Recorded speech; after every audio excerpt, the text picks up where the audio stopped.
लडाईँ यो देशलाई लुट्ने भ्रष्टको विरुद्धमा हो। हामीले यो भन्यौँ नि, यो देशलाई बेचेर खाने दलालहरूको विरुद्धमा लडाईँ हो। हाम्रो जनतामाथि अत्याचार लादेर मुठ्ठीभर मान्छेहरू जो अरबपति खरबपति भएर बसेका छन् तिनको विरुद्धको लडाईँ हो। 20 वर्ष प्रचण्डलाई कसैले हल्लाउन सक्दैन, जोडी नखोजे हुन्छ भन्ने। 20 महिनै लागेन त, हामीले छोड्दैपछि 20 महिनै लागेन प्रचण्डले धुलो पिटो हुनु लाग्यो।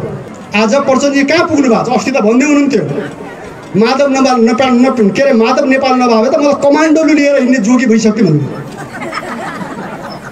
आफ्ना शहीद परिवार छोड्ने, आफ्नो रगत दिने कमरेडहरू छोड्ने, बेपत्ता हुने हाम्रा योद्धाहरूलाई बिर्सिने छोड्ने, किसान मजदुरको झुपडीलाई बिर्सिने, अनि त्यसपछि माधवजी नभए त म कमान्डोले लिने हुन्थे भन्न मिल्छ? तर जब सीमा नाग्छ नि बम टेक्दै हिँड्न सकिन्छ, हतियार खोज्दै हिँड्न सकिन्छ र दमन गर्न आउने मान्छेहरूको विरुद्धमा उल्टो दमन चलाउन सकिन्छ, उल्टो प्रतिरोध गर्न सकिन्छ र त्यसलाई परास्त गरिदिन सकिन्छ। हामी लड्यौँ, हामीले उठायौँ, लड्यौँ, हामीलाई प्रतिबन्ध लाग्यो, हामी गाउँमा गयौँ, हामी फर्क्यौँ, झुपडीमा सुत्यौँ, रुखका बुढामुनि पनि सुत्यौँ, हामी अँध्यारो रातमा पनि हिँड्यौँ। हामीलाई थाहा छ त्यो। मेरो 94 वर्ष पुगेको आमा हुनुहुन्छ, सायद तपाईँहरूलाई लाग्दो होगा गाउँमा हामी सबै छौँ। यो घरमा बस्न मैले मेरै भाइ भतिजालाई पनि नचिन्ने भइएछ कि यहाँ, जहाँ दारी जुवा निहालेका छन्, ठुल्ठुला भएका छन्, ती कसैलाई पनि चिन्दैन। यहाँ चाहिँ प्रचण्ड कमरेडले केपीको विरुद्धमा के गर्नुभयो भन्दाखेरि 19 बुँदे लेख्दाखेरि सबै भ्रष्टाचार गर्ने यही हो भन्नु। यसकै संरक्षणमा भ्रष्टाचार भइरहेको छ भन्नुहुन्छ। केपीजी भन्नुहुन्छ मेरा मान्छे त थोरै हुन्, बढी त प्रचण्डकै हुनुहुन्छ। तपाईँहरू पनि त्यस्तै हुनुहुन्न भन्ने कुराको ग्यारेन्टी के भनेर सोध्ने प्रश्न यही छ। हामी हुँदैन, हामीलाई पुरा विश्वास छ। हाम्रो मुटुमा 10 वर्ष लडाइँको हामीसँग चाहिँ एउटा के छ, प्रतिबद्धता छ हामीसँग, हामीले बिर्सेका छैनौँ। हाम्रो साथीहरूलाई हामीले चाहिँ चिहानमा दफ्नाएर हिँड्दाखेरि हामी शहीदको सपना पुरा गर्छौँ भनेको कुरा हाम्रो मुटुमा छ। सेनामा पनि बहिनीहरू हुनुहुन्छ, नौजवान बहिनीहरू हुनुहुन्छ। कसले सिकायो बन्दुक पड्काउनु?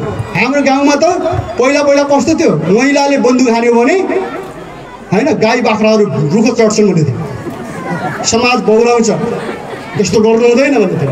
न्यायको लागि सङ्घर्ष गर्न डराउनु हुँदैन। न्याय धेरै शक्तिशाली हतियार हो भन्न त केपीजीले भन्नु ठिकै लाग्छ। अस्ति एकचोटि केपी ओलीले भाषण गर्नुभयो प्रचण्डहरूसँग झगडा गर्दा, उहाँले के भन्नुभएछ भने होइन सत्यसँग लड्दैनौँ, शक्तिसँग झुक्दैन भन्नु कुरा त ठिक हो होइन। अहिले उतापट्टिबाट अध्यक्ष हुनुभएको छ, केही छैन, उहाँहरूसँग फेरि आइहाल्नुहुन्छ, पछि हामी सँगै हुने भइहाल्छ। जसले सही गर्छ घुमी त्यही आउनुपर्छ क्या। हाम्रो बुढी आमाहरूले भन्ने गर्नुहुन्छ सत्यको धन हुन्छ, 9 डाँडा काटेर पनि फर्केर आउँछ अरे क्या। प्रचण्ड र बाबुराम कमरेडले गलत बाटो लिनु। मन्त्री हामी हुन सक्दैन थियौँ? तपाईँ एकछिन परिकल्पना गर्नुहोस् त। यहाँ त कतिजना मान्छे त संसद भएकै हुनुहुन्छ त यहाँ। तर समय बदलियो र एउटा यस्तो समय आयो हाम्रा आमा दिदी बहिनीहरूलाई दास बनाइयो, सिर्फ काम गर्ने कामदार बनाइयो, उनीहरूलाई उपभोग गर्ने वस्तु बनाइयो, दमन गरियो, व्यापार गरियो र यति धेरै उत्पीडन गरियो, उनीहरूको जीवन एक प्रकारले पशुको भन्दा पनि तल पुग्यो। हामीले सुनेका छौँ, पढेका छौँ। कुनै बेला युरोपमा कस्तो थियो रे दिदीबहिनीहरू भने पुरुषको लागि महिलाहरू दासी बन्नुपर्ने र मालिक मर्यो भने महिलाहरू मालिकसँगै जल्नुपर्ने, यस्तो बनाइयो संसारमा। अनि राजा रजौटाहरू ठुला बडाहरूको लागि मान्छे जिउँदै आगोमा जल्दिनु पर्ने। यदि महिला दिदीबहिनीहरू आगोमा जलेनन् भने अशुद्ध हुन्छ, आफ्नो मालिक स्वर्ग जान पाउँदैन, बाटो खुल्दैन। त्यसैले महिलाहरू कसको लागि जल्नुपर्छ? मालिकको लागि जिउँदै जल्नुपर्छ। यस्तो समय थियो युरोपमा, आजको जर्मनमा, आजको बेलायतमा, आजको फ्रान्समा, अमेरिकामा यस्तो समय थियो। जुन मालिकले आफूसँग धेरै दिदीबहिनीहरूलाई अथवा महिलाहरूलाई आगोमा हाल्न सक्थ्यो उसलाई सबभन्दा आनन्द प्राप्त हुन्थ्यो अरे स्वर्गमा। यस्तो बनाइयो। यो भारत र नेपालमा पनि त्यस्तो थियो। आजभन्दा 100 वर्ष अगाडिसम्म त्यस्तो थियो। चन्द्र शमशेरको पालासम्म नेपालमा कस्तो थियो भने राजा मरेपछि श्रीमतीहरू जिउँदै आगोमा जल्नु पर्थ्यो। किन? राजाको स्वर्गको लागि। रानीहरू मात्रै होइन, श्रीमतीहरू मात्रै होइन, उनको घरमा काम गर्ने दासी भनिन्थ्यो त्यति बेला, दासीहरू पनि जल्नु पर्थ्यो। रणबहादुर शाह, राजेन्द्र शाहहरू मरेपछि बिचरा निर्दोष चेलीहरू उनको घरमा दरबारमा काम गर्ने दर्जनौं चेलीहरूलाई जिउँदै आगोमा जलाइयो, पशुपतिमा लगेर घिसार्दै। अनि त्यहाँ एउटा धार्मिक प्रवचन गरियो कि जति धेरै दासी र श्रीमतीहरू आगोमा जल्छन् राजाहरूले स्वर्गमा त्यत्तिकै आनन्द पाउँछन्। यस्तो जमाना थियो। समय बदलिँदै गयो। महिलाहरूमा चेतना आउँदै गएर चेतना आउँदै गरेको महिलाहरूमा कम्युनिस्टहरूले एउटा नयाँ विचार भरिदिए। उत्पीडन सहनु पनि त्यत्तिकै ठुलो पाप हो। उत्पीडन जसले गर्छ सताउँछ त्यो ठुलो एउटा अन्याय त हो नै। उत्पीडन सहनु पनि त्यत्तिकै अर्को पाप जस्तै हो अथवा त्यत्तिकै गलत कार्य। त्यसैले महिलाहरू यदि अधिकारको लागि लड्ने हो भने, उनीहरूले यदि पुरुषसँग अधिकार पाउने हो भने विद्रोहभन्दा अर्को बाटो छैन। कम्युनिस्टहरूले यो चेतना महिलाहरूलाई दिए। कम्युनिस्टको नेता मार्क्सले आफ्नो घोषणापत्रमा लेख्नुभयो, एक दिन यस्तो समय आउनेछ अर्काको लागि जल्नु पर्ने महिलाहरू, अर्काको लागि दासी बन्नु पर्ने महिलाहरू, अर्काको लागि कामदार बन्नु पर्ने महिलाहरू विद्रोहको आगो बालेर आफै मालिक, आफै सत्ता सञ्चालन गर्ने योग्य बन्नेछन्। त्यो दिन आउँछ। तपाईहरु नहिचकिचाउनुस्, मार्क्सले भन्नुभयो। उहाँले यो पनि भन्नुभयो। एउटा अघि हाम्रो कञ्चनले पनि भन्नुभएको छ, एउटा राइटरले बडो मजाले लेखेको छ कि पेरिसमा महिलाहरू यसो रिसाए अरे, फ्रान्सको पेरिसमा यति धेरै रिसाए, पेरिस सहर नै ठप्प भयो कि केही कामकाज चल्न पाएन। सारा महिलाहरू सङ्घर्षमा उत्रिएपछि एउटा मान्छेले लेखेछ, पेरिसका यति थोरै महिला उफ्रिँदा र आउँदाखेरि त यस्तो भयो भने विश्वकै महिलाहरू उत्रे भने यो विश्व कस्तो होला, एक दिन पनि चल्दैन भने लेखेको छ कि उसले। एक दिन पनि चल्ने छैन। विश्वभरिका महिलाहरू एकजुट भयो भने एक दिन पनि चल्ने छैन। नभन्दै अगाडि बढेका देशका महिलाहरू विद्रोहमा उत्रे र उनीहरूले माग गरे, हामी अधिकार चाहन्छौँ, हामी मुक्ति चाहन्छौँ, उनीहरूले हामीलाई मुक्ति देऊ, हामी स्वतन्त्रता चाहन्छौँ, हामीलाई भोट हाल्न देऊ, हामीलाई निर्वाचित हुन देऊ, हामीलाई आराम गर्न देऊ, हामीलाई स्वतन्त्रता देऊ। अमेरिकाका सडकहरूमा नारी संसारभरि ठुला ठुला नारीहरूका महिलाहरूका सङ्घर्षहरू भए। त्यसको परिणाम राज्यका शासकहरू दमन पनि गरे। हजारौं महिलाहरूलाई समातेर जेल कोचियो, हजारौं महिलाहरूलाई दमन गरियो, लाठीले कुटियो, थुप्रै शहादत हुने स्थिति आयो। तर महिलाहरू दबेन। अन्ततः महिलाहरूले हारेनन्। त्यति बेलाको प्रतिक्रियावादी सत्ताले हार्यो, महिलाहरूले जिते। उनीहरूले कयौं अधिकारहरू प्राप्त गरे, पूर्ण नपाए पनि धेरै अधिकारहरू प्राप्त गरे। त्यसकै सम्झनामा हामी यो श्रमिक दिवस मनाइरहेका छौँ। अहिले धेरै कुराहरूमा महिलाहरूको अधिकार छ, बदलिँदैछ। हामी देख्छौँ त्यस्तो जल्नु पर्दैन। आज दरबारका राजाहरूको मृत्यु हुँदाखेरि रानीहरू जल्नु पर्दैन। आज मालिकहरू मर्दाखेरि दासहरू जल्नु पर्दैन। आज हाम्रा महिला दिदीबहिनीहरूलाई घर घरमा कैद गरेर दासीको जस्तो व्यवहार गर्न पनि त्यति सजिलो छैन। तर अझै पनि महिलाहरू मुक्त भएका छैनन्। तपाईहरु सबैले सायद बुझ्नु भएको छ र हामीलाई भन्दा धेरै पीडा तपाईहरुलाई छ। अहिले पनि नेपालका महिलाहरूले पुरै अधिकार पाएका छैनन् र संसारभरिका महिलाहरूले अधिकार पाएका छैनन्।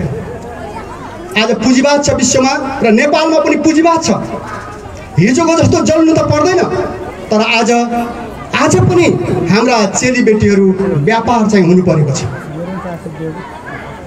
आज पनि नेपालका दिदीबहिनीहरू हिजोको जस्तो जल्नु नपरे पनि पैसाको निम्ति मालिकहरूले खेलौना बनाएका छन्, पैसाको निम्ति मालिकहरूले किनबेच गरिरहेका छन्। संसारभरि त्यो छ। म जर्मनमा गएँ, फ्रान्समा गएँ। जर्मन र फ्रान्स अहिले सबभन्दा अगाडि बढेका देशहरू हुन्, तर त्यहाँ जर्मनको मूल मुटु मानिने सहरमा त्यहाँ खुलेआम महिलाहरूको व्यापार हुन्छ। उनीहरू यहाँ आएर ठुल्ठुलो हामीलाई उपदेश दिन्छन्। युरोपियनहरू आयो भने हामीबाट ठुलो मान्छे र देख्ने बित्तिकै हामीलाई चाहिँ बडा ठुलो मान्छे आएको जस्तो लाग्छ, मालिक आएको जस्तो लाग्छ।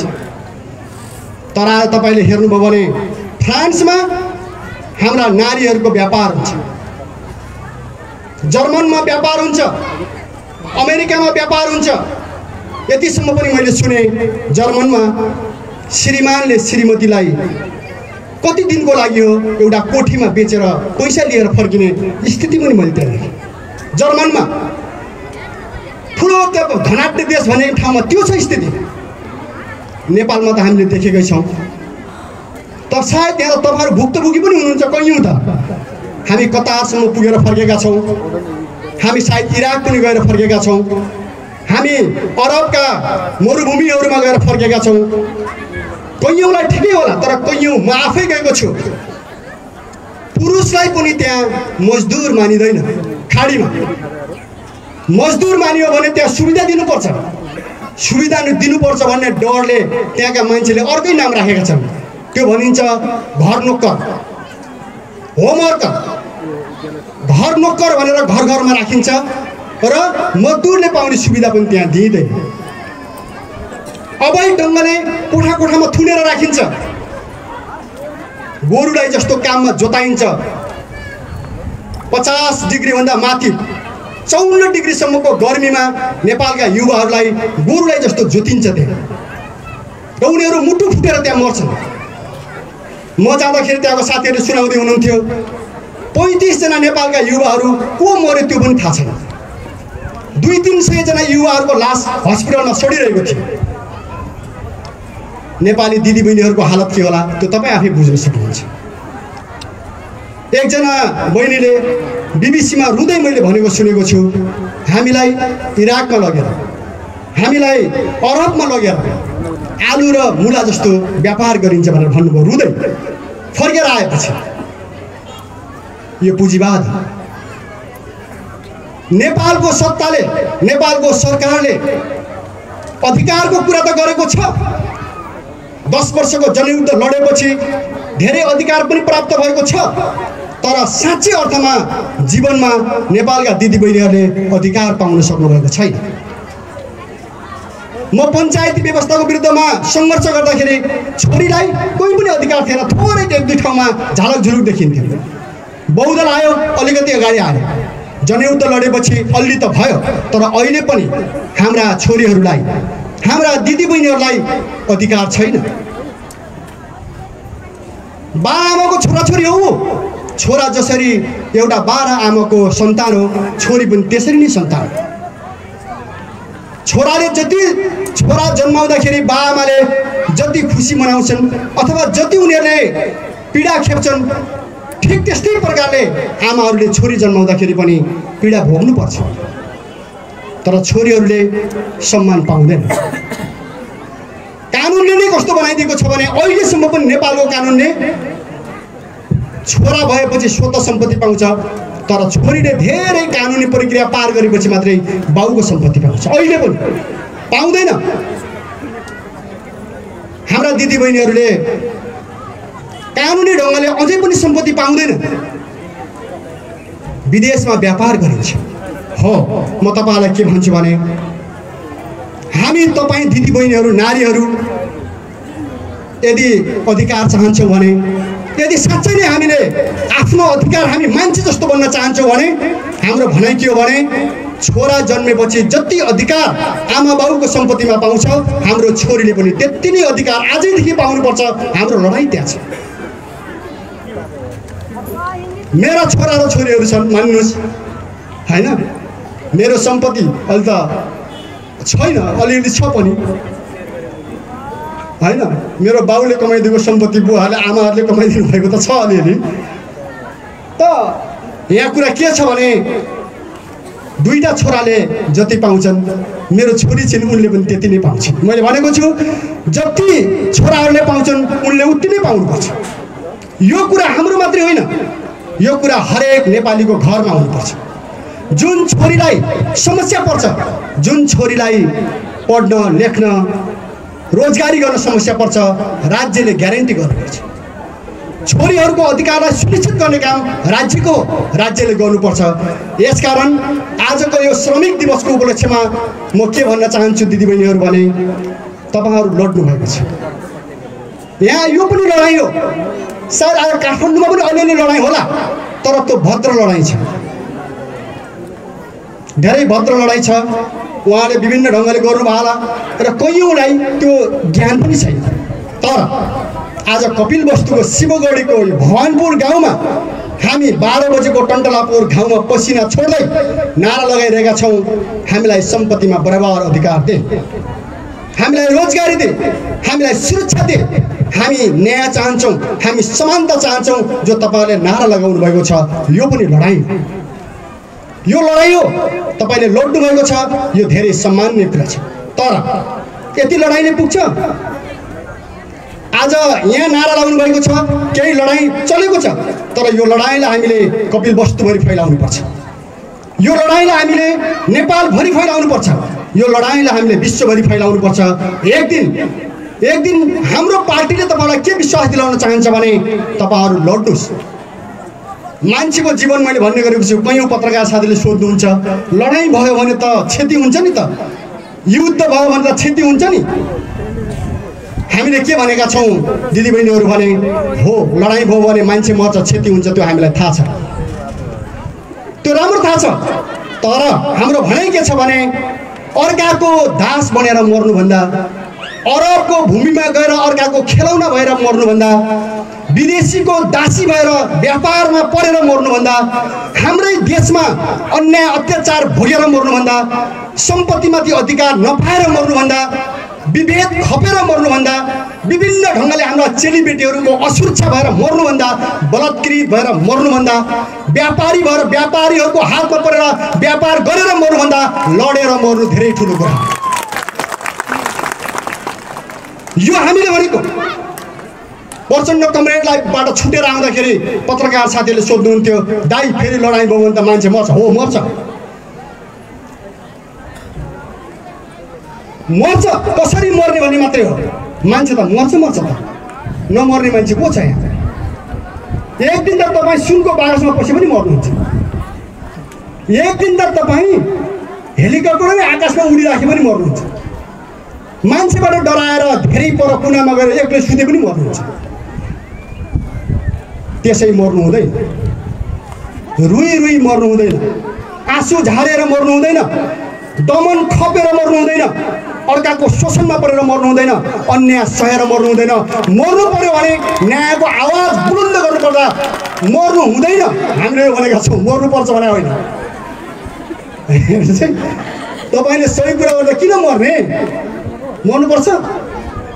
एउटा बहिनीले मलाई अन्याय भयो भन्दा मर्नुपर्छ, एउटा दिदीले मलाई अधिकार चाहियो भन्दा मर्नुपर्छ। हाम्रा नारीहरूले हामी समान हुन चाहन्छौँ, तिमीहरू सँगसँगै कदम मिलाएर अगाडि बढ्न चाहन्छौ, मर्नुपर्छ। उसै को बाँच्नुपर्छ? सही कुरा गर्ने मान्छे मर्नुपर्छ भने यो धरतीमा को बाँच्नुपर्छ? शोषण गर्ने, दमन गर्ने, अत्याचार बनाउने, विभेद लाग्ने, अर्काको खुन पसिना लुट्ने मान्छे बाँच्नुपर्छ। त्यसैले हाम्रो भनाइ के हो भने यसलाई उल्टाउनुपर्छ। न्यायको कुरा गर्ने मान्छेहरू मर्दैन, कहिले मर्दैन, तपाईँ ढुक्क हुनुहोस्। मैले देखेँ शिवगढीको महिला दिदीबहिनीहरू लड्नु भयो, केही समय पहिला यहाँ हाम्रो पार्टीमाथि प्रतिबन्ध सुरु भएपछि ठुलो प्रहरी दमन भयो, घर घरमा पस्यो। राज्यले आदेश दियो, प्रहरीहरूलाई पस्न बाध्य बनायो। अरू त तपाईँले खोप्नु भएकै थियो, तर जब अत्याचारको सीमा नाग्यो नि, हाम्रा भाइ बहिनीहरू भर्खरका ड्रेसमा मैले हेरिराखेको थिएँ एउटा डाँडामा बसेर। हेर्नुहोस् है, हामी टाढा छैनौँ। हाम्रा भर्खरका ड्रेसमा लागेका विद्यार्थी भाइ बहिनीहरू पुलिससँग लड्न हिँड्नुभयो। घर खोल्न पाइँदैन, शिक्षकलाई गिरफ्तार गर्न पाइँदैन भनेर उठे बहिनीहरू, नानी बाबुहरू। जब तपाईँका छोराछोरी निस्के नि, यहाँका दिदी बहिनी पनि निस्किनु भयो, महिलाहरू निस्किनु भयो, अनि तपाईँ मर्न डराउनु भएन त? तपाईँ त घर घरै चुपचाप आएर सुत्नु पर्थ्यो, किन सुत्नु भयो? अन्यायले सीमा नागेपछि मृत्यु पनि प्रिय हुन्छ। मृत्यु डर हुँदैन, मार्छ कि त्यसले हान्छ कि डराइँदैन। जब सत्य बुझिन्छ नि, सत्य बुझेपछि डर भाग्छ।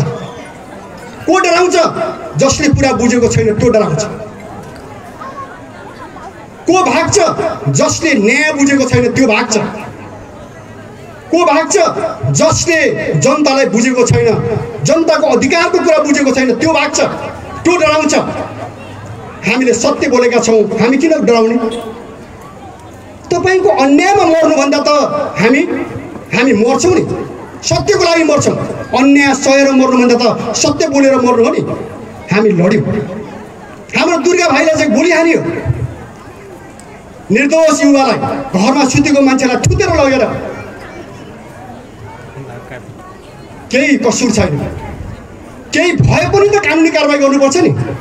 समातेर सुतेको मान्छेलाई घरबाट नानी समातेर लगेर चौकीमा लगेर गोली हान्ने हो? त्यो गोली हान्ने मान्छे बहादुर हो? अथवा समातेको एउटा युवा भाइलाई लगेर समातेर गोली हान्ने मान्छे चाहिँ त्यो राज्य बहादुर हो? हामीले भन्यौँ राज्य आजबाट सिद्धिन्छ। जुन दिन दुर्गा भाइलाई निर्दोष मान्छेलाई लगेर गोली हान्यो नि, हामीले ठान्यौँ यो राज्य हाँछ, यो राज्य पञ्चायत जति पनि टिक्दैन, यो राज्य हिजोको राजाहरू जति पनि टिक्दैन। हामीले त्यो भनेका थियौँ। यो गाउँभरि तपाईँको छापा मारियो, देशभरि छापा मारियो, आतङ्क मचाइयो। पछि एउटा सूत्र जन्माइयो अरे तौलियामा, काठमाडौँमा, होइन? हाम्रो पार्टीले, नेपाल कम्युनिस्ट पार्टीले हतियार त काङ्ग्रेसको घरमा पनि लुगाएर राखेको हुनसक्छ। त्यो हेर्नुहोस् है कस्तो हुन्छ यो बुद्धि सत्ताको। भन्नुहोस् न, पाप सोच्ने मान्छे कति पापी हुन्छन् कि यहाँ सोध्नु न तपाईँहरू। कुबाटो हिँड्ने मान्छेले कति पाप सोच्छ, कति गलत सोच्छ, कति अत्याचार सोच्छ कि काङ्ग्रेसको घरमा पनि राखेको हुनसक्छ। त्यति बेला अलिअलि माओवादी केन्द्रका भन्ने साथीहरू पनि हुन्थ्यो, त्यसको घरमा पनि राखेको हुनसक्छ। त्यो एक मिसै लाउनुपर्छ, तल सुन्दरी डाँडाबाट मात्रै रमादोसम्म एक मिसै खोल्नुपर्छ। यसरी पनि गरियो, अत्याचार मचाइयो नि त। अनि हामी एकदम खुसी भयौँ। तपाईँहरू यहाँ लड्नुभयो, सिँगै देशले प्रशंसा पनि गर्यो, यहाँका महिला दिदीबहिनीहरूको सम्मान पनि गर्यो, र हामीले पनि भन्यौँ हाम्रो शरीर जुरु पनि भयो कि आउन त मिलेन तपाईँहरूसँगै, तर हामीलाई कस्तो लाग्छ भने हामी सँगै छौँ। तपाईँहरू लड्नुहुन्छ नि, न्यायको लागि लड्दा जहाँ लडे पनि हामीलाई कस्तो खुसी लाग्छ भने तपाईँहरू त यदि लड्नुहुन्छ भने लड्नुहोस् भन्ने हामी पार्टीका मान्छेहरू कति लडौँला? विचार गर्नुहोस् न तपाईँहरू। कोही भाग्लान्, हामी बाटो देखाउने मान्छेमा हामी कति विश्वास छ र हामीसँग आत्मविश्वास छ भने अघि कञ्चन कमलले पनि भन्यो, डर त सबैलाई लाग्छ। हतियार देखेपछि डर लाग्छ, बम देखेपछि डर लाग्छ, तर त्यो एउटा सीमासम्म। तर जब सीमा नाग्छ नि, बम टेक्दै हिँड्न सकिन्छ, हतियार खोज्दै हिँड्न सकिन्छ, र दमन गर्न आउने मान्छेहरूको विरुद्धमा उल्टो दमन चलाउन सकिन्छ, उल्टो प्रतिरोध गर्न सकिन्छ र त्यसलाई परास्त गरिदिन सकिन्छ। हामीलाई त्यो विश्वास छ। त्यो विश्वास भएर नै हामी लडेको। तपाईँहरूले जब यहाँ लड्नुभयो नि, देश तपाईँहरूको पक्षमा उभियो नि, मानव अधिकारवादीहरू बोले, पत्रकारहरू बोल्नुभयो। मलाई लाग्छ प्रहरी प्रशासनभित्र पनि पुरा भयो। सबै मान्छे एउटै हुन्न नि, आदेश दिने मान्छेहरू, त्यहाँ पनि छलफल चल्यो। त्यसैले हामीले के भनेका छौँ भने न्यायको पक्षमा कहिले पनि हामी दब्नु हुँदैन। मेरो 94 वर्ष पुगेको आमा हुनुहुन्छ, सायद तपाईँहरूलाई लाग्दो होगा गाउँमा यही हामी सबै छौँ। यो घरमा बस्न मैले मेरै भाइ भतिजालाई पनि नचिन्ने भइएछ कि यहाँ जहाँ दारी जुवा निहालेका छन् ठुल्ठुला भएका छन् त्यो कसैलाई पनि चिनिँदैन यहाँ चाहिँ वरपरका इष्टमित्र यहाँ गाउँका पहिला सानो नचाहेको बहिनीहरू नाच्नुमा खुसी पनि लाग्छ पाएको भइसक्नु भएको छ कि हामी लडेका लडिन्छौँ लाग्दो आमाहरूलाई छोडेर सहर लडेर हिँड्ने कस्ता मान्छे हुन् त्यस्तो पनि फिल हुँदो नि 90 वर्ष पुगेको आमालाई छोडेर होइन घर आउनु छैन सहारा छैन के मान्छे हुने नि एउटा जेल बसिया छ होइन अर्को कता पुगेको छ अर्को के गरेको छ घर त बिचल्ली भयो नि त अनि यो राजनीति पनि खै यस्तो पनि पर्दो हो तपाईँलाई जस्तो लाग्छ एकातिरबाट राम्रो हो है मान्छेहरू ठिकै हुन् भन्दाखेरि ठिकै हुन् कि भने जस्तो पनि लाग्दो ठिकै गरेका छन् कि भने पनि लाग्दो आज त अलिकति ठिकै जस्तो लाग्दो हो किन भन्दाखेरि यहाँ प्रतिबन्ध हटिया छ होइन अलिअलि वार्ता पनि भएको छ मान्छेहरू अलि कुरा सुन्न पनि तयार भएको छन् त्यसैले तपाईँहरूलाई पनि ठिकै रहेछ कि भन्ने लाग्ने कुरा भयो कहिलेकाहीँ एक्लै हुनुहुन्छ तपाईँहरू होइन कसैले यता फर्किनुहोस् त भन्दा पनि नचिने जस्तो हिँड्ने दिन पनि आउँछ यस्तो पनि हुन्छ यो समाजमा भन्नुहोस् न होइन देशमा हुन्छ म अहिले काठमाडौँ गएँ होइन भेट्ने साथीहरूको लाइन त्यहाँ 1 सेकेन्ड पनि समय मिल्ने छैन मिलाऊ भन्ने हो तर कुनै दिन यस्तो हुन्छ होइन कि खोज्दाखेरि टाढा हेर्दाखेरि पनि क्षितिजमा मान्छे नदेखिने खतरा पनि हुन्छ यस्तो हुन्छ तर हामीलाई थाहा छ हामीले गल्ती गरेका छैन हामीले केवल अमूर्त समाजवादको कुरा गरेका छैनौँ हामीले ठुला कुरा गरेका छैनौँ हामीले कुरा तपाईँकै कुरा त हो हामीले कुरा गरेको त हाम्रै दिदीबहिनीको कुरा त हो हाम्रो आमाको कुरा हो हाम्रो दिदीबहिनीको कुरा हो हाम्रै छिमेकीको कुरा हो गाउँको कुरा हो देशको कुरा हो हाम्रो आमाको सेवा एक्लै बसेर गर्नुपर्ने गर्न पाइएको छैन त्यो छुट्टै कुरा हो तर हामीले लडेको त हाम्रो आमासँगै सँगै देशका आमाहरूको बारेमा लड्दैछौँ नि हाम्रो दिदीबहिनीहरूसँगै सँगै देशका दिदीबहिनीको बारेमा लड्दैछौँ हामी संसारभरिका महिलाहरूको लागि लड्दैछौँ नि हामीले ढाँटेको होइन हामीले साँचो भनेका छौँ महिलाहरूले जहिलेसम्म सम्पत्तिमा समान अधिकार पाउने छैनन् त्यहिलेसम्म महिलाहरू मुक्त हुने छैन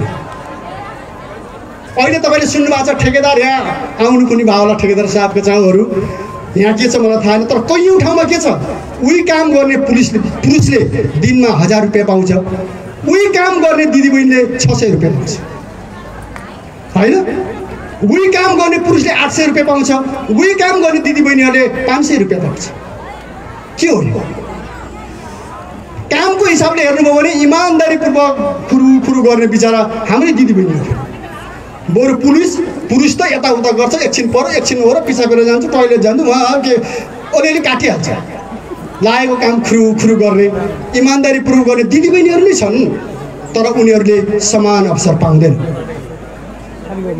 नेपालको राज्यमा प्रहरी र सेनामा अहिले मात्रै भर्ती सुरु भएको छ जब माओवादीले 40% सेना बनायो नि जनमुक्ति सेनामा अब सिक्यो त भन्नु भएन होइन राज्यले मान्दैन होला तिमीले सिकाउने हामीलाई भन्नु होइन ठिकै छ तर त्यसपछि हो नि त भर्ती भयो अहिले त म यहीँ देख्छु प्रहरी भाइ बहिनीहरू पनि देख्छु कि ड्रेसमा खुसी लाग्छ तर तपाईँले कुरा बुझ्नु भएको होला होइन सेनामा पनि बहिनीहरू हुनुहुन्छ नौजवान बहिनीहरू हुनुहुन्छ कसले सिकायो बन्दुक पड्काउनु हाम्रो गाउँमा त पहिला कस्तो थियो महिलाले बन्दुक हान्यो भने होइन गाई बाख्राहरू रुख चढ्छन् भन्ने थियो समाज बौलाउँछ यस्तो गर्नु हुँदैन भन्ने थियो बन्दुक त छुने कुरै थिएन नि त त्यस्तो जमाना थियो हामीले जनयुद्ध लड्दाखेरि हाम्रा बहिनीहरूले दनादन होइन एसएलआर पड्काउन थालेपछि दनादनी एलएमजी हान्न थालेपछि साधुगा होइन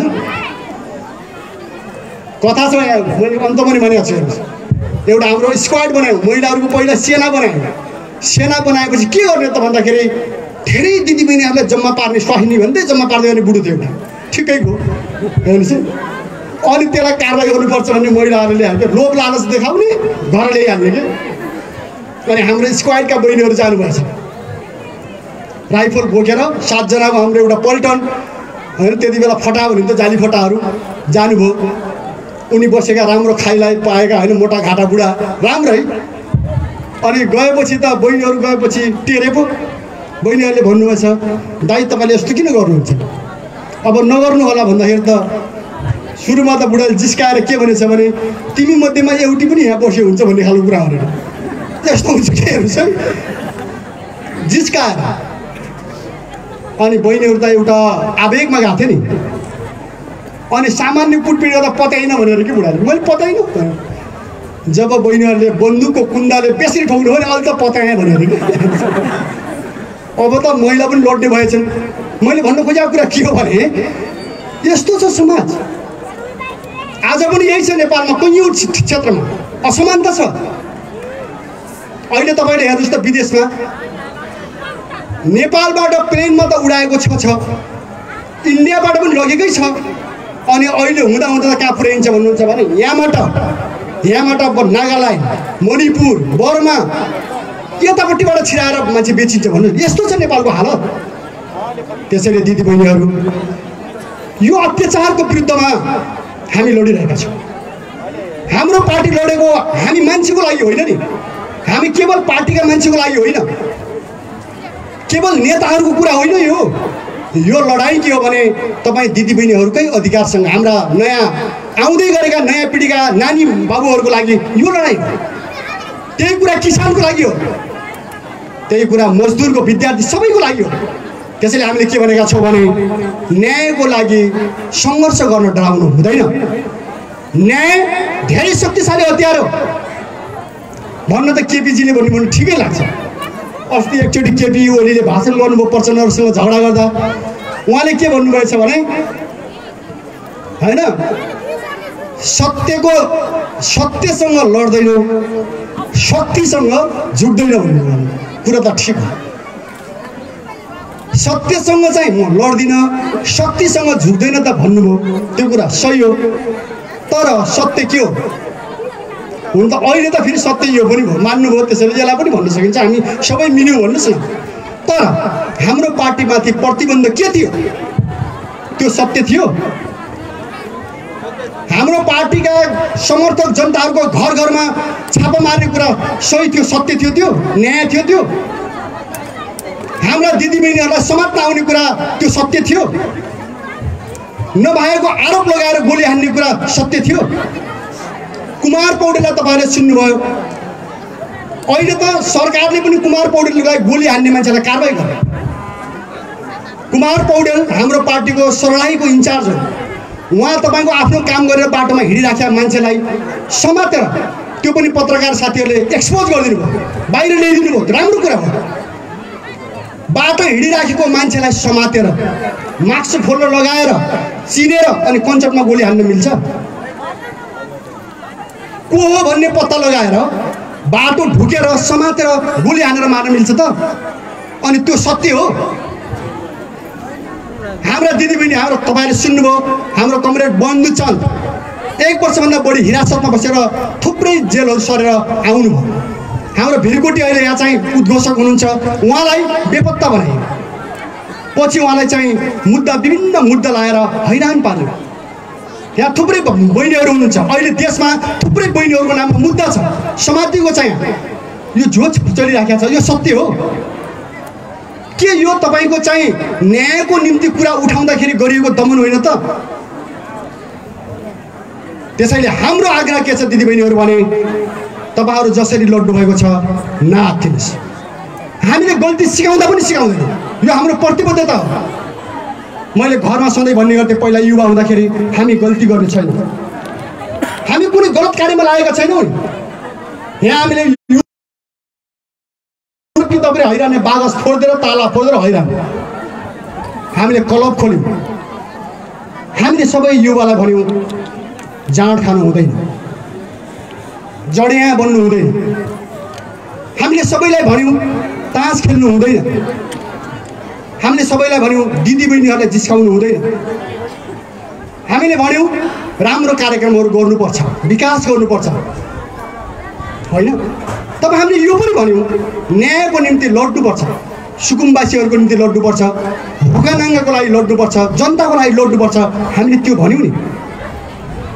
के हामीले कहिले तपाईँहरूलाई अर्को बाटो देखायौँ? हाम्रा साथीहरू हुनुहुन्छ यहाँ, बिहान चुरबहादुर भाइसँग पनि भेट भयो। यहाँ कहानी चाहिँ तपाईँलाई सुनाउ, रमाइला कथा छन् यही गाउँका पनि।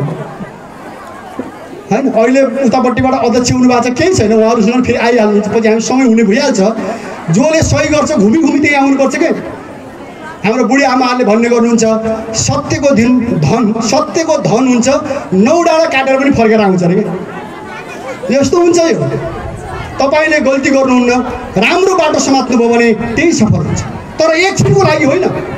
यहाँ अघि हाम्रो चाहिँ महिला कमिटीले भन्नुभयो, एकछिन भाषण गर्नको लागि भनेको कुरा होइन। हामीले लगातार के भनेका छौँ भने राम्रो गर्नुपर्छ, हाम्रो घरलाई राम्रो बनाउनुपर्छ, हाम्रो गाउँलाई राम्रो बनाउनुपर्छ, हाम्रो समाजलाई राम्रो बनाउनुपर्छ, सबैलाई एउटा न्याय दिनुपर्छ। हामी जानुपर्छ, हामीले यो भनेको। तर हामीलाई दमन किन त फेरि?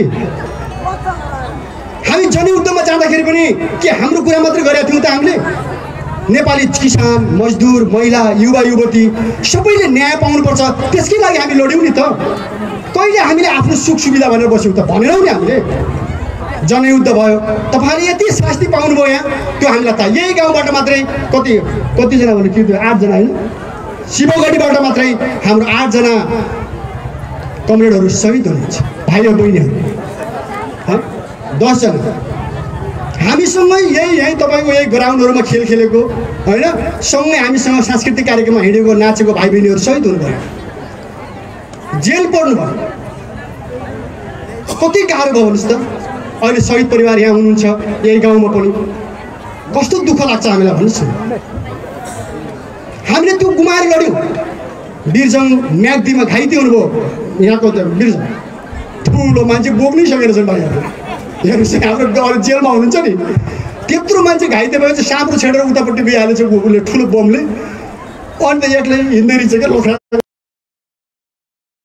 फालेर हिँड्नुभयो के गर्ने। मसँग पछि दिएन, दाई भन्नुभयो, मैले जुरुक्क बोकेँ। हेर्नुहोस् होइन, छोड्ने कुरा त आएन नि त, बरु मर्ने कुरा आयो त्यहाँ। हामी लड्यौँ नि, बाल बाँचेका मान्छेसँग नि हामी यहाँ भन्नुहोस् त, अगाडि पछाडि। के हामीले अर्को बाटो सिकायौँ कहिले? त्यसपछि हामीले जित्यौँ पनि, राम्रो पनि भयो। प्रचण्ड र बाबुराम कमरेडले गलत बाटो लिनु। मन्त्री हामी हुन सक्दैन थियौँ। तपाईँ एकछिन परिकल्पना गर्नुहोस् त, यहाँ त कतिजना मान्छे त संसद भएकै हुनुहुन्छ त। यहाँ यो मञ्चमा अहिले भर्खर नाम पढाएर सुन्नुभयो होला नि, पूर्व सभासद, पूर्व सांसद यहीँ हुनुहुन्छ त। मन्त्री भएको साथीहरू हुनुहुन्छ नि, हामी सबै छौँ नि। मान्छेले हामीले सुरुमा प्रचण्ड कमरेड र बाबुरामलाई आलोचना गर्दा के भन्यो? तपाईँ पत्रकारहरू सायद सुन्नुहुन्छ, पद नपाएर हो, सुख सुविधा नपाएर, यही त थियो हामीलाई आरोप। होइन त्यो कुरा। जनताले न्याय पाएको छैन, हाम्रा शहीद परिवारहरूले न्याय पाएका छैन, हाम्रा बेपत्ता योद्धाका परिवारले न्याय पाएका छैन, जनता मुक्त भएका छैन। त्यो नछोडौ। हाम्रा किसान मजदुरहरूले अधिकार पाएका छैनन्, त्यो नछोडौ। हामीले भनेको त यही थियो नि त। अनि प्रचण्ड कमरेडले त के भन्नुभएछ? एकजना हाम्रो कमरेडलाई बोलाएर, हामीसँग सहकार्य गर्ने कमरेडलाई बोलाएर त, फल्लाजी 20 वर्ष प्रचण्डलाई कसैले हल्लाउन सक्दैन, जोरी नखोजे हुन्छ भन्ने। 20 महिनै लागेन त, हामीले छोड्दैपछि 20 महिनै लागेन प्रचण्डले धुलो पिठो हुनु लाग्यो। प्रचण्ड उभिएपछि देश हल्लिन्थ्यो, त्यो कुरा साँचो हो नि। प्रचण्डले अपिल गर्दाखेरि लाखौँ हाम्रा दिदीबहिनीहरू शहीद हुन तयार थिए, हाम्रा युवाहरू शहीद हुन हामी सबै तयार थियौँ नि। तर आज के छ? आज प्रचण्डजी कहाँ पुग्नु भएको छ? अस्ति त भन्दै हुनुहुन्थ्यो माधव नेपाल नभए त मलाई कमान्डोले लिएर हिँड्ने जोगी भइसक्यो भन्नु। आफ्ना शहीद परिवार छोड्ने, आफ्नो रगत दिने कमरेडहरू छोड्ने, बेपत्ता हुने हाम्रा योद्धाहरूलाई बिर्सिने, छोड्ने, किसान मजदुरको झुपडीलाई बिर्सिने, अनि त्यसपछि माधवजी नभए त म कमान्डोले लिने हुन्थेँ भन्न मिल्छ? त्यो सिद्धिको कुरा होइन। अनि हामीले के बुझ्छौँ भने त्यसपछि हामीले तपाईँहरूलाई भन्यौँ, तपाईँहरूलाई नमिठो लाग्यो। कैयौँ हाम्रो चाहिँ आफन्तहरूलाई, हाम्रा दिदीबहिनीहरूलाई अथवा तपाईँहरू सबैलाई एकछिन चाहिँ झनक्क जस्तो भयो कि लड्यो 10 वर्ष लडेर फर्केर आएछ। अब त केही बसेर सँगै कुराकानी गर्ने फ्यामिली एउटा बन्ला भने नेपालको कहिल्यै दोस्रो नभएको मान्छे विद्वान भनेर हामी विद्यार्थी हुँदाखेरि भन्थ्यौँ। हामीले यो भन्दाखेरि अहिले भोलि सुन्नुभयो भने उहाँले भन्नु पनि होला होइन हामी ठिकै छौँ भनेर। तर व्यवहारले के साबित गर्यो भने उहाँहरू हिँडेको बाटो गलत छ, जनताको विरुद्धमा छ, देशको विरुद्धमा छ। त्यो ठिक भएन, साबित भएन। एमालेका साथीहरूले कुरै सुन्न तयार हुनु भएन। पहिला यो बाटो हिँड्नुभयो अनि दुईवटा मिल्नुभयो, केपी ओली र प्रचण्ड मिल्नुभयो अनि 2/3 जनताले दिनु पनि भयो, खुसी पनि हुनुभयो। यति खुसी हुनुभयो होइन। वास्तवमा जनताको चाहिँ चाहना फेरि के थियो भने हामीले बुझिराखेका छौँ नि, जनताको चाहना हामीले भनेको जस्तो होस् भन्ने थियो। सबैले अधिकार पाउन् भन्ने जनताको चाहना थियो र अहिले पनि छ। तर जनतालाई अप्ठ्यारो भयो, यसरी हुन्छ भने होस् न त भनेर 2/3 पनि दिनुभयो। कहिले अहिले भन्छन् नि मान्छेले नभूत नभवस्य हुने भयो, एउटा कथा छ। पहिला पनि थिएन, अब पनि हुँदैन, यो भन्छन् नि त। त्यस्तो जनमत, त्यस्तो समर्थन जनताले दिए उहाँहरूलाई। तर के भयो परिणाम भन्नुहोस् त? सरकार बनाएको 1 वर्षपछि उहाँहरूको सङ्घर्ष सुरु भयो। के को लागि? के किसानको लागि छ? तपाईँले हेर्नुभएको छ? किसानको लागि यो हुनुपर्छ एउटाले भन्ने, हुनु हुँदैन भनेको भए मानिन्थ्यो। यो लडाइँ उहाँहरूको जनताको लडाइँ हो, हामीले मान्थ्यौँ। मजदुरको लागि यो हुनुपर्छ, युवाको लागि यो हुनुपर्छ होइन, सुकुम्बासीको लागि यो हुनुपर्छ, या नेपाली स्वाधीनताको लागि यो हुनुपर्छ एउटाले भन्ने, अर्कोले हुनु हुँदैन भनेर लडेको भए हामी मान्थ्यौँ यो लडाइँ नेपाली जनताको हो भनेर। तर लडाइँ के हो? मेरो मान्छे किन राखिनुहोस्, एकले किन खाइस् होइन। त्यसपछि गएर तपाईँको चाहिँ होइन भाग किन नदिने, भाग किन दिने, आखिर लडाइँ यसमा केन्द्रित भएन। हुँदा हुँदा कहाँसम्म पुग्यो दिदीबहिनीहरू भन्नुहुन्छ भने यति तल झऱ्यो, एक अर्कालाई पुरै बुढाबुढी के चिनेको पालाकोदेखि लिएर भन्न थाल्नुभयो क्या उहाँले। यो त विजेत भयो नि त। मिल्दाखेरि त्यत्रो समर्थन गर्ने एक आपसलाई आज कहाँ पुग्यो? एक अर्कालाई सुन्दाखेरि अस्ति एकजना काङ्ग्रेसको मित्रले भन्नुभयो, ओहो कम्युनिस्ट बाहिर त्यत्रो कुरा गर्ने विजेत खतम परेछ मर्दैजना भने। साँचो कुरा हो नि त यो। उहाँहरूको लडाइँको तरिका हेर्दाखेरि त कस्तो फिल हुन्छ भने जनताको कुरा, देशको कुरा छैन। एक अर्कालाई पुरा गाली गरेको छ, उचित्तो काटेको छ। एउटाले भन्छ यो त भौवा हो, उखु फार्न भारत गएको थियो, मैले फर्काएर ल्याउँ एउटा नेतालाई के। अर्कोले के भन्छ, यसलाई त मैले कोठामा प्रशिक्षण दिएँ पहिला, यसले केही जान्दैन थियो, यसलाई मैले सिकाऊँ अनि जान्ने पर्यो। यस्तो हो तरिका। जनताको मत पाएर अपमान गर्ने जनतालाई, अनि त्यहाँ पुगेर त्यत्रो गर्ने भएपछि अनि योले के देखाउँछ भन्दा यो बाटो गलत छ नि त। यो बाटो गलत छ। तपाईँहरू आफ्नो निम्ति, आफ्नो गुट र आफ्नो व्यक्तिको निम्ति भने जसरी हिँडिराख्नु भएको छ, त्यसले के देखायो भने यसले जनतालाई सुख दिँदैन, यसले देशलाई प्रगति दिँदैन। यही साबित भयो नि त। यही कुरा हामीले भन्यौँ, आज साबित भयो। हामीले यही कुरा भन्दाखेरि पहिला पार्टी फुटाएको आरोप लगाइयो, अनि त्यसपछि गएर देशमा अस्थिरता ल्याएको आरोप लगाइयो, हामीलाई शान्ति विरोधी भनियो, हुँदा हुँदा हामीलाई प्रतिबन्ध लगायो। तपाईँलाई थाहा छ नि हामीले के गरेका थियौँ ल भन्नु त? हामीले त यो गरेका थियौँ कि एनसेलले करप्सन गर्यो। तपाईँहरू सबैलाई थाहा, भ्रष्टाचार भयो भनेर मन्त्रीले पनि भन्छ, मन्त्रीले पनि भ्रष्टाचार भयो भनेर भन्नुहुन्छ, पार्टीको नेताले पनि भ्रष्टाचार भयो भन्छ। अनि कसले गर्यो त भन्दाखेरि हाम्रो देशको बजेट जम्मा 12 खरब 15 खरब हुन्छ, 1 खरब पैसा एउटै कम्पनीले भ्रष्टाचार गर्यो। एउटै कम्पनीले 1 खरब पैसा एनसेलले कर तिरेन। हामीले भन्यौँ कर तिर्नुहोस्, त्यो विदेशी कम्पनी हो, त्यसले कर तिर्नु पर्यो नि त। मुनाफा कति गरेको छ भन्दाखेरि खरबौँ गरेको छ, अनि नेपाललाई तिर्नुपर्ने करै नतिरेर हिँडेको छ। अनि सरकारका मान्छेहरू उसकै पक्षमा लागेर हिँडेको छ, हामीले कारबाही गर्यौँ। त्यो हाम्रो गल्ती हो त। अनि भ्रष्टाचार गरेर तपाईँको अहिले हेर्नुभयो भने गाउँ गाउँमा चरम भ्रष्टाचार छ कि।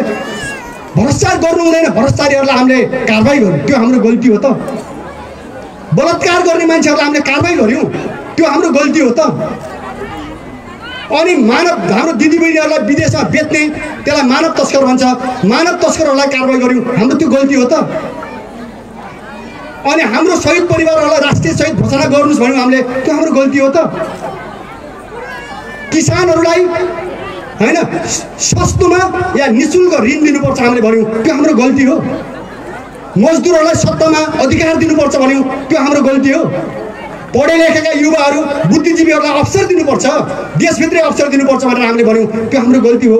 त्यो थिएन। हामीले न्यायको कुरा बोलेको कुरा थियो नि, तर उहाँले हामीलाई प्रतिबन्ध लगाउनु भयो। हामीलाई उहाँले जबरजस्त बन्दुक देखाएर हाम्रो बोली रोक्न खोज्नुभयो के। बन्दुकको बलमा उहाँले के गर्नुभयो भने जनतासँग जानै नदिने, जनतामा कुरा भन्नै नदिने, अनि भन्ने के शान्तिपूर्ण तरिकाले भन्नुपर्छ भन्ने। हामीले के लडाइँ लडेका छौँ त? त्यत्रो साथीहरू हाम्रो शहीद हुनुभयो, हामीले खोपिराखेका छौँ नि त। हामीले भन्यौँ हाम्रो कुरा तपाईँहरूले शान्तिपूर्ण तरिकाले भन्न दिनुहोस् न। हामी किसानको कुरा भन्छौँ, दिदीबहिनीको कुरा हामी भन्छौँ, युवा युवतीको कुरा हामी भन्छौँ, देशको कुरा भन्छौँ, त्यो भन्न दिनुहोस् न हामीलाई। भन्नु भने भन्ने मात्रै होइन, तपाईँ एउटा बलात्कारी मान्छे गाउँमा घुमिराखेको छ, बलात्कार नगर नछो भनेर मानेन भने के गर्ने? त्यति मात्रै भन्ने, रुख चढेर भनेर पनि मान्दैन होइन, ढिकमा उभिएर भने पनि मान्दैन, सडकमा बसेर भन्दा पनि मान्दैन भने त्यसलाई समातेर घिसार्नु पर्दैन? अनि घिसार्दाखेरि त्यो तपाईँको शान्ति भङ्ग भएको हुन्छ। अपराधीहरूलाई समातेर कारवाही गर्नु पर्दाखेरि त्यो गलत हुन्छ, त्यो कानुन विरुद्ध हुन्छ, राज्यले गर्नु पर्यो नि त। अनि भ्रष्टाचार भयो भनेर आज तपाईँले सुन्नुभएको छ, विश्वभरिले नेपाल भ्रष्टाचारी देशमध्येमा पर्छ भनेर भनिराखेको छ। अनि भ्रष्टाचार कसले गर्यो त? त्यो ठोस हुनु पर्दैन? उसलाई भनेको छ। अस्ति प्रचण्ड कमरेडले केपीको विरुद्धमा के गर्नुभयो भन्दाखेरि 19 बुँदे लेख्दाखेरि सबै भ्रष्टाचार गर्ने यही हो भन्नु। यसकै संरक्षणमा भ्रष्टाचार भइरहेको छ भन्नुहुन्छ।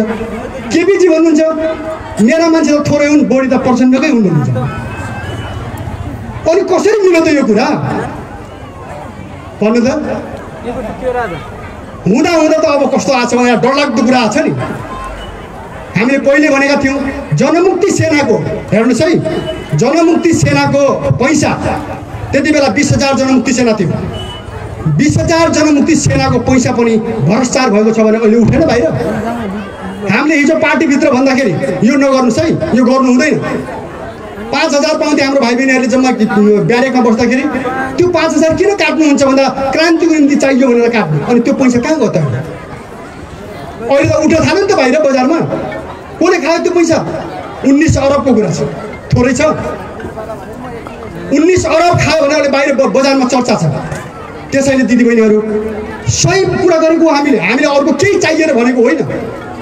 हामी लड्यौँ, हामीले उठायौँ, लड्यौँ, हामीलाई प्रतिबन्ध लाग्यो, हामी गाउँमा गयौँ, हामी फर्क्यौँ, झुपडीमा सुत्यौँ, रुखका बुढामुनि पनि सुत्यौँ, हामी अँध्यारो रातमा पनि हिँड्यौँ। हामीलाई थाहा छ त्यो, तर हामी झुक्यौँ। हाम्रो सङ्कल्प छ। यो कुरा जो यहाँ मञ्चमा पनि भन्नु, तपाईँहरूलाई पनि पत्रकारहरूले पनि सोधिहाल्नुहुन्छ, तपाईँहरू पनि त्यस्तै हुनुहुन्न भन्ने कुराको ग्यारेन्टी के भने सोध्ने प्रश्न यही छ। हामी हुँदैन, हामीलाई पुरा विश्वास छ। हाम्रो मुटुमा 10 वर्ष लडाइँको हामीसँग चाहिँ एउटा के छ, प्रतिबद्धता छ हामीसँग। हामीले बिर्सेका छैनौँ। हाम्रो साथीहरूलाई हामीले चाहिँ चिहानमा दफ्नाएर हिँड्दाखेरि हामी शहीदको सपना पुरा गर्छौँ भनेको कुरा हाम्रो मुटुमा छ होइन। हाम्रा किसानहरूले हामीलाई खाना दिँदाखेरि मारिएका छन्, हाम्रा दिदीबहिनीहरू बलात्कारी भएका छन्, त्यति बेला त्यो उनीहरूको चाहना हामीसँग ताजा छ।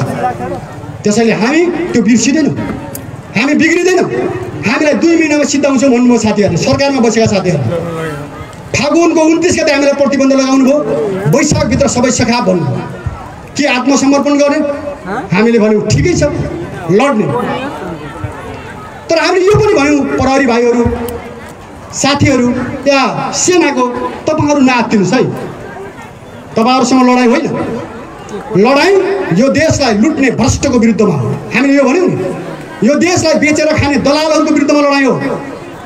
हाम्रो जनतामाथि अत्याचार लादेर मुठ्ठीभर मान्छेहरू जो अरबपति खरबपति भएर बसेका छन् तिनको विरुद्धको लडाइँ हो। हामीले यो अपिल पनि गर्यौँ, बन्दुक हातमा दिँदैमा अन्धो भएर चल्नु हुँदैन। सत्ताको नुन खाए भन्दैमा जथाभावी गर्नु हुँदैन। हामीले भनेका थियौँ अहिलेसम्म हामीले पुलिसलाई हानेका छैन, अहिलेसम्म हामीले सेनालाई पनि छुएका छैन। हाम्रो लडाइँ राज्यका विरुद्धमा, भ्रष्टहरूको विरुद्धमा, दलालहरूको विरुद्धमा हो। देश बेचेर खाने दलालहरू तिनको विरुद्धमा हो हामीले यो भनेका थियौँ नि। तपाईँहरूले हामीलाई साथ दिनुहोस्। हामीले चुप्पी हुन्छ नि के अरे तरकारी काट्ने चुप्पी, त्यसैले दिदीबहिनीहरू लड्न सक्छन्, लड्न सक्दैनन्। हान्यो भने मान्छे मर्दैन यति लामो छुरीले। के को बन्दुक चाहियो मान्छे मार्न? एउटै गोलीले एउटै मान्छे मार्यो त हो। एउटा मान्छे मार्दा चुप्पीले हाले पनि मर्छ त। त्यसैले कुरा के छ भने हतियारको कुरा होइन, हतियारको कुरै नगर्नुहोस्। हामीले यो भनेका थियौँ। तर हाम्रो दिमागमा एउटा हतियार छ, हाम्रो दिमागमा छ, अहिले पनि छ त्यो हतियार। तपाईँ झिक्न सक्नुहुन्न। कसैले हाम्रो दिमागको हतियार झिक्न सक्छ? कसैले सक्दैन। अमेरिका आए पनि सक्दैन, त्योसँग वैज्ञानिक छन् त्यसले पनि सक्दैन। हाम्रो हतियार के छ भने हामी अन्यायमा पर्यौँ भने हामी लड्छौँ भन्ने दिमागमा हाम्रो हतियार छ। हामी माथि कसैले दमन गर्यो भने हामी लड्छौँ भन्ने हाम्रो दिमागमा हतियार छ। हामी ढुङ्गा पाए ढुङ्गाले लड्छौँ, लट्ठी पाए लट्ठीले लड्छौँ, हामी हातले आवाजले लड्छौँ। बन्दुक त अमेरिकामा बन्या हो, तर च्याङ्कै सेकले वहाँबाट किनेर यही घरै ल्याइदिएको छ त के गर्नु, पड्काउनै पर्यो भने जस्तो कुरा हो। अहिले साँचो कुरा हो, एक दिन यस्तो समय आउँछ उल्टिन्छ त दुनियाँ। नेपाल आर्मीमा मान्छे छैनन्, के बन्दुक मात्रै छन् त्यहाँ? प्रहरीमा के मान्छे छैनन् त्यहाँ? बन्दुक मात्रै छन्? मान्छे छन् त्यहाँ। मान्छेले के कुरा बुझ्छ भने सधैँ दमन गर्नु ठिक होइन भन्ने कुरा बुझ्छ। हामीले भनेका छौँ ठिक छ, हाम्रो यो कञ्चन कमरेडले पनि भन्यो, हामीले न्यायपूर्ण कुरा गर्दाखेरि तपाईँको बन्दुकले मार्न उचित ठान्छ भने ठिक छ, तर तपाईँले पश्चाताप गर्नुपर्छ। एक दिन यस्तो समय आउँछ प्रहरी सेना आज विपत्तिमा छ। हामीले देखेका छौँ नि। अस्ति पूर्णचन्द्र थापाले एउटा स्पिच गर्नुभयो चिफ साहबले। उहाँले के भन्नुभयो भने सेना छोडेर विदेश नजानुहोस्। 6000 नेपाल आर्मीको युवाहरू आफ्नो जागिरी छोडेर दुबई र अरबमा गएको छ। उहाँले भन्नुभयो नेपाल आर्मी छोडेर त्यहाँ नजानुहोस्। प्रहरीमा 5000 खाली छ, अहिले 100 जना इन्सपेक्टर छ। राज्यले भनेको छ प्रहरी छोडेर विदेश नजानुहोस्। रहरले जान्छ मान्छे विदेश? आर्मी छोडेर प्रहरी छोडेर कोही विदेश जान्छ? हामीले पनि भनेका छौँ हाम्रा युवाहरू विदेश नजानुहोस्। तर त्यो भनेर मात्रै हुन्छ? जब राज्यले नेपालमा रोजगारी दिँदैन, जागिरी दिँदैन, शिक्षा दिँदैन, स्वास्थ्य दिँदैन, रक्षा दिँदैन, सुरक्षा दिँदैन, को बस्छ? कि त लड्ने मान्छे बस्नु पर्यो, सामान्य मान्छे त थेक्दैन नि त।